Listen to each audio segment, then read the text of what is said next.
नमस्कार मित्रों, आज के वीडियो में हम पंजाब नेशनल बैंक की नेट बैंकिंग रजिस्ट्रेशन करना सीखेंगे ऑनलाइन तरीके से।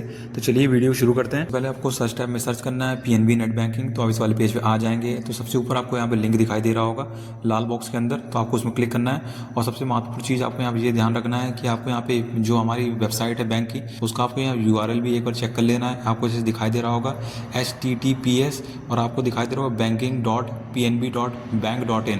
तो बाद फिर आप यहाँ पे अगले पेज पे आएंगे तो आपको यहाँ पे ऊपर की ओर दाएं साइड में दिखाई दे रहा होगा लॉगिन का यहाँ पे बटन, आपको सफ़ेद एरोस दर्शाया जा रहा है, तो आपको उसमें क्लिक करना है। उसके बाद दूसरे विकल्प यहाँ पे खुल के आएंगे दाईं ओर, तो आपको पहला विकल्प दिखाई दे रहा होगा सफ़ेद बॉक्स के अंदर रिटेल इंटरनेट का, तो आपको उसमें क्लिक करना है। फिर आप अगले पेज पे आएंगे तो आपको बाईं ओर लाल बॉक्स के अंदर दिखाई दे रहा होगा यहाँ पे न्यू यूजर का विकल्प, तो आपको उसमें क्लिक करना है। उसके बाद फिर आप अगले पेज पे आ जाएंगे तो आप यहाँ पे रजिस्ट्रेशन 3 तरीके से कर सकते हैं। पहला डेबिट कार्ड से, दूसरा आधार OTP से, और तीसरा यहाँ पे आप ब्रांच जाके यहाँ पे अपना जो एक्टिवेशन है इंटरनेट बैंकिंग वो कर सकते हैं। तो हमारा जो पहला वाला विकल्प है यूजिंग डेबिट कार्ड, तो हम उसमें क्लिक कर देंगे। और फिर आप यहाँ अगले पेज पे आ जाएंगे तो सबसे पहले आपको अपनी बैंक खाता संख्या अंकित करनी है। उसके बाद आपको यहाँ पे 2 विकल्प दिखाई दे रहे होंगे, एक डेट ऑफ बर्थ का और दूसरा पैन कार्ड नंबर का। तो आप दोनों में से एक यहाँ पे चुन सकते हैं। तो हम यहाँ पे डेट ऑफ बर्थ यहाँ पे अपनी अंकित कर देंगे। उसके बाद आपको यहाँ पे नीचे दिखाई देगा रजिस्ट्रेशन टाइप में आपको 2 विकल्प दिखाई दे रहे होंगे, रजिस्ट्रेशन फॉर इंटरनेट बैंकिंग और दूसरा वाला registration for both internet and mobile banking.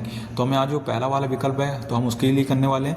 तो आप सारी जानकारी यहाँ पे अंकित कर लेंगे और उसके बाद आपको वेरीफाई का बटन में क्लिक करके आगे बढ़ जाना है। फिर आप यहाँ अगले पेज पे आएंगे तो आपके बैंक अकाउंट में जो मोबाइल नंबर रजिस्टर होगा उसमें एक OTP आएगा, आप OTP यहाँ पे अंकित करेंगे। उसके बाद आपको यहाँ पे कंटिन्यू के बटन में क्लिक करके आगे बढ़ जाना है। उसके बाद फिर आप अगले पेज पे आ जाएंगे तो आपको अपना डेबिट कार्ड नंबर अंकित करना है। उसके बाद जो आपका 4 अंकों का ATM पिन होता है वो आप यहाँ पे अंकित करेंगे और आपको यहाँ पे कंटिन्यू के बटन में क्लिक करके आगे बढ़ जाना है। फिर आप यहाँ अगले पेज पे आएंगे तो आपके यहाँ पे सारी निजी जानकारी आपको दिखाई देगी ऊपर, और उसके बाद आपको बाईं ओर यहाँ पे खाली डब्बा दिखाई दे रहा होगा, तो आपको उसमें टिक कर देना है। और आपको यहाँ पे दाईं ओर दिखाई दे रहा होगा कंप्लीट रजिस्ट्रेशन का यहाँ पे बटन, तो आपको उसमें क्लिक करके आगे बढ़ जाना है। तो फिर आप अगले पेज पे आएंगे तो आपको दिखाई देगा कि आपने सफलतापूर्वक यहाँ पे रजिस्ट्रेशन कर दिया है अपनी नेट बैंकिंग के लिए। और आपको दाईं ओर दिखाई दे रहा होगा आपका यूजर नेम, तो आप उसको देख के यहाँ पे कॉपी कर लेंगे। और उसके बाद आपको दाईं ओर दिखाई दे रहा होगा नीचे की ओर गो टू लॉगिन पेज, तो आपको उसमें क्लिक कर देना है। तो फिर आप यहाँ अगले पेज पे आ जाएंगे तो आपको जो यूजर ID मिली है वो आप यहाँ पे अंकित करेंगे और आपको यहाँ पे नीचे दिखाई दे रहा होगा कंटिन्यू का बटन, तो आपको उसमें क्लिक कर देना है। फिर आप यहाँ पे अगले पेज पे आ जाएंगे तो आपको अपना यहाँ पे लॉगिन पासवर्ड नहीं पता होगा, तो आपको इसको फॉरवर्ड करना पड़ेगा। तो आपको मध्य में दिखाई दे रहा होगा लाल बॉक्स के अंदर फॉरगॉट पासवर्ड का विकल्प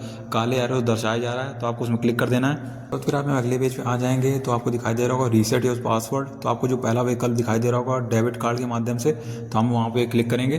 तो फिर आप अगले पेज पे आ जाएंगे तो आपको जो यूजर ID है वो आप यहाँ पे अंकित करेंगे और उसके बाद आपको 2 विकल्प दिखाई देंगे डेट ऑफ बर्थ और पैन नंबर का, तो दोनों में से एक विकल्प चुन सकते हैं। तो हम यहाँ पे डेट ऑफ बर्थ का चुनते हैं। तो जैसे ही आप यहाँ पे दोनों यहाँ पे अंकित कर लेंगे उसके बाद आपको नीचे दिखाई देगा सबमिट का बटन, तो आपको उसमें क्लिक कर देना है। उसके बाद आपके रजिस्टर्ड मोबाइल नंबर पे एक OTP आएगा, आप OTP यहाँ पे अंकित कर देंगे और आपको कंटिन्यू के बटन में क्लिक करके आगे बढ़ जाना है। फिर आप यहाँ पे अगले पेज पे आ जाएंगे तो आपको अपना बैंक खाता संख्या यहाँ पे अंकित करनी है और आपको दाईं ओर दिखाई दे रहा होगा यहाँ पे वेरीफाई का बटन, तो आपको उसमें क्लिक करना है। फिर आप यहाँ पे अगले पेज पे आ जाएंगे तो आपको अपना यहाँ पे डेबिट कार्ड नंबर अंकित करना है। उसके बाद आपको यहाँ पे अपना अकाउंट नंबर अंकित करना है और उसके बाद आपका जो ATM पिन होता है 4 अंकों का वो आप यहाँ पे अंकित करेंगे और सारे अंकित करने के बाद आपको दिखाई दे रहा हो कंटिन्यू का बटन, तो आपको उसमें क्लिक करके आगे बढ़ जाना है। फिर आप अगले पेज पे आ जाएंगे तो अब आपको अपनी नेट बैंकिंग लॉगिन पासवर्ड और ट्रांजैक्शन पासवर्ड यहाँ बनाना है। तो आपको दोनों में से पहले इसका भेद समझना है। जो लॉगिन पासवर्ड होता है हमारा, तो हम यहाँ पे जब इंटरनेट बैंकिंग में लॉगिन करते हैं जो शुरुआत में हम यूज करते हैं उसको हम लॉगिन पासवर्ड कहते हैं। और हम ट्रांजैक्शन पासवर्ड वो पासवर्ड होता है जब हम अपने एक खाते से दूसरे खाते में पैसे को स्थानांतरित करते हैं। तो इस बात का बिल्कुल ध्यान रखें। तो आपको यहाँ क्या करना है, जो बाईं ओर आपको यहाँ पे जो दोनों खाली डब्बे दिखाई दे रहे होंगे लॉगिन पासवर्ड में और ट्रांजैक्शन पासवर्ड में, तो आपको दोनों यहाँ पे टिक कर देने। और फिर उसके बाद आपको पासवर्ड यहाँ पे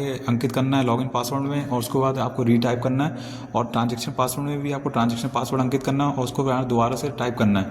तो आपको यहाँ पे उदाहरण आप स्क्रीन में दिखाई दे रहे होंगे कैसे आपको पासवर्ड बनाना है। उसके बाद आपको नीचे दिखाई दे रहा हो कंटिन्यू का बटन, आपको यहाँ पे क्लिक करके आगे बढ़ जाना है। फिर आप यहाँ पे अगले पेज पे आएंगे तो आपको यहाँ पे ऊपर दिखाई देगा बाईं ओर कि आपका जो पासवर्ड है सफलतापूर्वक यहाँ पे चेंज हो गया है। तो आपको यहाँ पे दिखाई दे रहा होगा दाईं ओर गो टू लॉगिन वाला बटन लाल एरो से दर्शाया जा रहा है, तो आपको उसमें क्लिक करना है। फिर आप लॉगिन वाले पेज पे आएंगे तो आप अपनी यूजर ID फिर से अंकित करेंगे और आपको नीचे दिखाई देगा कंटिन्यू का बटन, आप उसमें क्लिक कर देंगे। तो फिर आप अगले पेज पे आएंगे तो आपको जो अपना लॉगिन पासवर्ड बनाया था वो आप यहाँ पे पासवर्ड अंकित करेंगे। उसके बाद फिर आपको यहाँ पे कैप्चा दिखाई दे रहा होगा, तो आप यहाँ पे कैप्चा अंकित करेंगे और उसके बाद आपको नीचे दिखाई देगा लॉगिन का बटन, तो आपको उसमें क्लिक करके आगे बढ़ जाना है। तो फिर आप अगले पेज पे आएंगे तो आपके रजिस्टर्ड मोबाइल नंबर पे एक OTP आएगा, आप OTP यहाँ पे अंकित करेंगे और दाईं ओर आपको दिखाई दे रहा है कंटिन्यू का बटन, तो आपको उसमें क्लिक करके आगे बढ़ जाना है। फिर आप अगले पेज पे आएंगे तो आपको यहाँ पे सिक्योरिटी क्वेश्चन दिखाई दे रहे होंगे, तो आपको यहाँ पे 50 क्वेश्चन आपको यहाँ पे दिखाई दे रहे होंगे।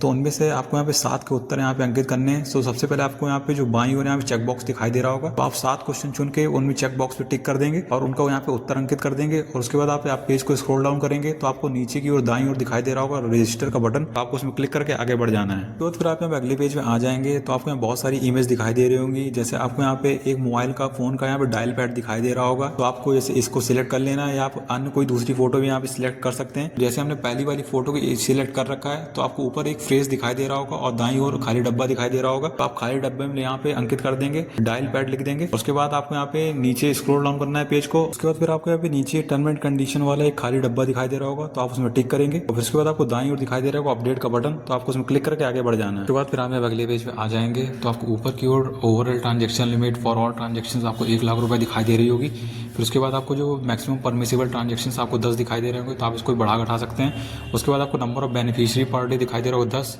तो आप यहाँ पे उसको भी बढ़ा घटा सकते हैं।